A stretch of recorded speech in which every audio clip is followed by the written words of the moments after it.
আচ্ছা, নমস্কার। Mixed two media তোমাদের প্রত্যেককে স্বাগত। আজকে তোমরা যারা জেন পাস ইউজি দিয়েছো, গতকাল তোমাদের এক্সাম হয়ে গেছে। তো এখন তোমাদের একটাই চিন্তা যে কীরকম একটা স্কোর থাকলে তুমি একটা সরকারি কলেজে চান্স পাবে বিএসসি নার্সিংয়ের ক্ষেত্রে। এই জেন পাস ইউজিতে পেপার ওয়ানে তোমরা জানো যে এবারে সিলেবাস একটু চেঞ্জ হয়েছে। তো কোশ্চেন পেপারটা কীরকম হয়েছে, তোমাদের এই যে ওবিসি রিলেটেড বিষয়গুলো সেখানে যেহেতু এবার থাকছে ইতিমধ্যেই ওবিসি যে সংরক্ষণ সেখানে 7% হয়ে গেছে, অর্থাৎ এ বি আলাদা, সেটা এখানে কিন্তু এবার থাকছে না অ্যাডমিশনের ক্ষেত্রে। তো তার নোটিফিকেশান ইতিমধ্যে প্রত্যেকটা জেলার ক্ষেত্রে পৌঁছে গেছে এবং গভর্নমেন্টের তরফে কিন্তু পাবলিশ করা হয়েছে যে ওবিসিদের 7% সংরক্ষণ। পাশাপাশি তোমাদের বিভিন্ন যে ক্যাটাগরি সার্টিফিকেট সেগুলো কিন্তু রিভেরিফিকেশান হচ্ছে এবং কিছু কিছু ক্ষেত্রে হয়তোবা কারো সার্টিফিকেট সেটা বাতিলও হয়ে যেতে পারে।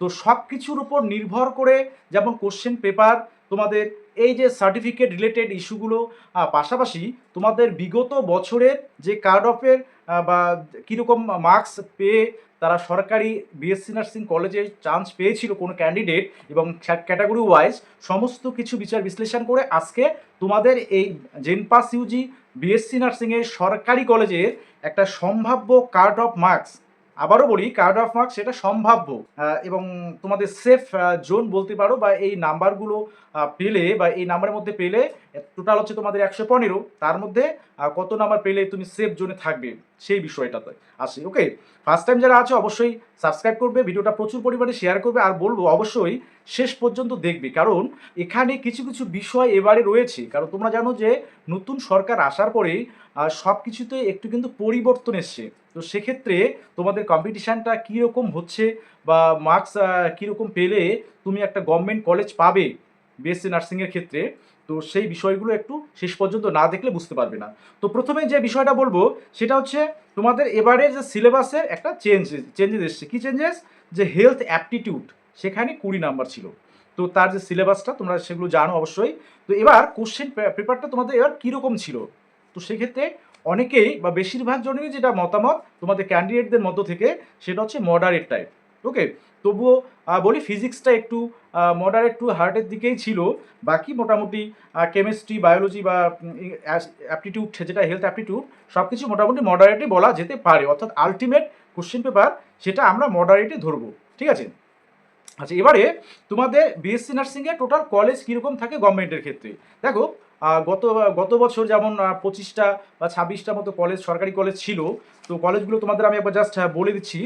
যেমন RG Kar, Medinipur MCH, ESI Asansol, Bankura, Bardhaman, medical college Kolkata, North Bengal NRS, IDBG, Kalyani university, SSKM, Kalimpong, Serampore Walsh, Suri, Sagar Dutta, Deben Mahato, Rampurhat, Diamond Harbour, Howrah district hospital, Kharagpur, Murshidabad MCH, Matangini, Tamluk, তারপর শান্তিনিকেতন, বোলপুর, শরৎচন্দ্র, উলুবেড়িয়া। তো মোটামুটি এই 24-25টার মতো সরকারি কলেজ তোমাদের থাকে এবং টোটাল যে সিট সংখ্যা গভর্নমেন্টের ক্ষেত্রে তোমাদের প্রায় 1900-র মতো থাকে, অর্থাৎ 1900-র মধ্যে। তার মধ্যে তোমাদের ক্যাটাগরি ওয়াইজ সেগুলো আবার বিভাজন রয়েছে।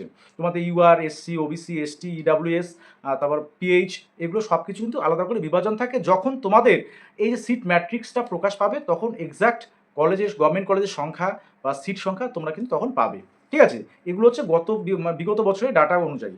আচ্ছা, এবার তোমাদের যে বিষয়টা, যে যেমন হেলথ অ্যাপটিটিউড, অর্থাৎ তোমাদের টোটাল 115-র মধ্যে তোমাদের হেলথ অ্যাপটিটিউড সেখানে 20 ছিল এবং কোশ্চেনগুলো মোটামুটি কিন্তু ইজি বলা চলে। এবার এই যে গভর্নমেন্ট কলেজে সুযোগ পাওয়া, তো এবারে অনেকেই কিন্তু চাইবে, যেমন যারা যেহেতু তোমাদের জেন পাস ইউজি বা বিএসসি নার্সিং করতে সায়েন্স ব্যাকগ্রাউন্ডটাই দরকার, তো সেক্ষেত্রে তোমাদের ক্ষেত্রে যে কম্পিটিশানটা সেটা কিছুটা হলেও এএনএম জিএনএম এর তুলনায় কিন্তু এই কম্পিটিশানটা একটু কম। কেন কম? সেক্ষেত্রে বলবো যে তোমাদের যেহেতু সায়েন্স ব্যাকগ্রাউন্ডটা দরকার, আর এএনএম জিএনএম এর ক্ষেত্রে সায়েন্স আর্টস প্রত্যেকে যেহেতু সেখানে কম্পিটিশান করে সেখানে ক্যান্ডিডেট সংখ্যাটাও বেশি হয় এবং সেক্ষেত্রে তোমাদের কিন্তু কার্ড অফ মার্কস এএনএম এর ক্ষেত্রে যেমন অনেকটাই বেশি থাকে, জিএনএম এর ক্ষেত্রে তুলনামূলকভাবে একটু কম থাকে।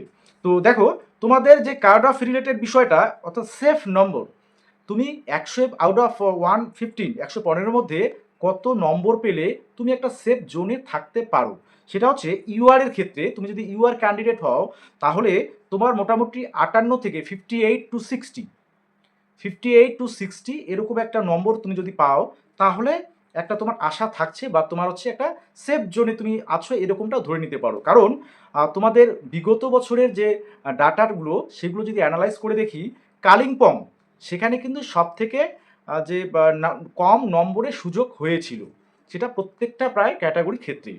ঠিক আছে। আচ্ছা, পরবর্তীতে তোমাদের যখন রেজাল্ট পাবলিশড হবে, তো মোটামুটি মাসখানেক বা 1 মাস বা 1 মাস 15 দিনের মধ্যেই তোমাদের কিন্তু রেজাল্ট পাবলিশড হচ্ছেই। কারণ তোমাদের আইএনসির যে গাইডলাইন আছে সেখানে যদিও একটু চেঞ্জেস এসছে যে কবে নাগাদ তোমাদের ক্লাস শুরু হবে, বিস্তারিত বিষয়গুলো কিন্তু আইএনসি গাইডলাইনে বা আইএনসির যে নোটিফিকেশান সেটা কিন্তু তারা দিয়ে দিয়েছিল। আমি আপডেটটা তোমাদের আগেই শেয়ার করেছিলাম। দেখো, সেক্ষেত্রে ইউআরের ক্ষেত্রে 58 to 60, এসসির ক্ষেত্রে 50 to 52, 50 থেকে 52, এটা পেলে মোটামুটি একটা সেফ জোন তুমি ধরে নিতে পারো। ঠিক আছে, বিএসসি নার্সিংয়ের ক্ষেত্রে। আর ওবিসির ক্ষেত্রে দেখো, এবারে ওবিসি, কারণ ওবিসি রিলেটেড প্রচুর সমস্যা কিন্তু এবারেও দেখা দিয়েছে। তার মধ্যে 2010-এর পূর্ববর্তী সময়ে যারা ওবিসি তালিকাভুক্ত, তারাই কিন্তু এবারে সংরক্ষণের সুবিধাটা পাবে এবং তাদের অবশ্যই এনসিএল থাকতে হবে। এনসিএল ছাড়া তোমরা কিন্তু রিজার্ভেশনের সুবিধাটা পাবে না। তো ওবিসির ক্ষেত্রে তোমাদের 56 থেকে 58 এরকম একটা স্কোর তোমরা করতে পারলে একটা সেফ জোনে যে তুমি আছো, যে লাস্ট কাউন্সিলিং পর্যন্ত, আমি আবার বলছি লাস্ট কাউন্সিলিং পর্যন্ত তুমি একটা গভর্নমেন্ট সিট বা কলেজ তুমি পেতে পারো। আচ্ছা, এসটির ক্ষেত্রে 36 to 38, এসটি ক্যান্ডিডেট তোমরা যারা আছো, তোমাদের ক্ষেত্রে 36 থেকে 38-এর মতো মার্কস আউট অফ 115 তোমরা যদি পাও, তাহলে কিন্তু একটা সুযোগ থাকছে মপ অফ কাউন্সিলিং পর্যন্ত তোমাদের এই সরকারি একটা কলেজ পাওয়ার ক্ষেত্রে। ওকে। আচ্ছা, ইডাব্লিউএস এ দেখো, ইডাব্লিউএস কিন্তু এখনও অনেকেই সেটা বের করেনি। তো ইডাব্লিউএস এর ক্ষেত্রে মোটামুটি 44 to 46, অর্থাৎ 44 থেকে 46 এরকম একটা স্কোর করতে পারলে তোমরা কিন্তু একটা মোটামুটি সেফ জোনে থাকতে পারো বা থাকতে চলেছো। তাহলে তোমাদের জেনপাস ইউজি অর্থাৎ বিএসসি নার্সিং, পাশাপাশি তোমাদের সেখানে কিন্তু বিএসসি নার্সিংয়ের পাশাপাশি অন্য যে কোর্সগুলো আছে, হ্যাঁ, ডিগ্রি কোর্সগুলো, সেগুলো তোমরা কিন্তু মেল ফিমেল উভয় এলিজেবল। আর নার্সিং গভর্নমেন্টের ক্ষেত্রে বিএসসি নার্সিং শুধুমাত্র তোমাদের ফিমেল ক্যান্ডিডেটরাই এলিজেবল। তো সেক্ষেত্রে এরকম যে মার্কসগুলো আমি বললাম, এটা অবশ্যই সম্ভাব্য এবং একটা মোটামুটি সেফ স্কোর ধরে নিতে পারো। তো এটাই আজকে তোমাদের জেনপাস ইউজির ক্ষেত্রে বিএসসি নার্সিংয়ের গভর্নমেন্টে পাওয়ার ক্ষেত্রে কার্ড অফ মার্কস সম্ভাব্য। আবারও বলি যে এর যে একটু এদিক ওদিক হতে পারে, তবে বেশি একটা হেরফের সাধারণত হয় না। ঠিক আছে। তো যাই হোক, হ্যাঁ, অবশ্যই তোমরা যারা ভালো প্রিপারেশান নিয়ে ভালো এক্সাম দিয়েছো, আশা করি তোমরা তোমাদের ভালো একটা জিএমআর আসবে, ভালো একটা স্কোর আসবে এবং তোমরা সরকারি একটা কলেজে কিন্তু সুযোগ পেতে চলেছো। ঠিক আছে। আর এর পরবর্তীতে যেহেতু এএনএম জিএনএম এক্সাম আছে, আমি বলবো সেটাতেও তোমরা অ্যাপিয়ার করবে। কারণ যদি কোনো ক্ষেত্রে দেখা গেল তুমি জেনপাস ইউজির এই বিএসসি নার্সিংয়ের সুযোগ না পাও, তাহলে সেক্ষেত্রে তুমি এএনএম বা জিএনএম সেই কোর্সগুলোর মধ্যে একটা করতে পারো। সেখানে যদি তোমাদের প্রিপারেশন ভালো থাকে, এক্সামটা ভালো হয়, অবশ্যই সেটার ক্ষেত্রেও তোমাদের কিন্তু নজর দেওয়া উচিত। ওকে। তো এইটুকু আজকে থাকছে। অবশ্যই টেনশনে কিছু বিষয় নেই, রেজাল্ট পাবলিশড হবে, তারপরে সমস্ত কিছু বোঝা যাবে আলটিমেট। এবং সকলে ভালো থাকবে এবং সুস্থ থাকবে।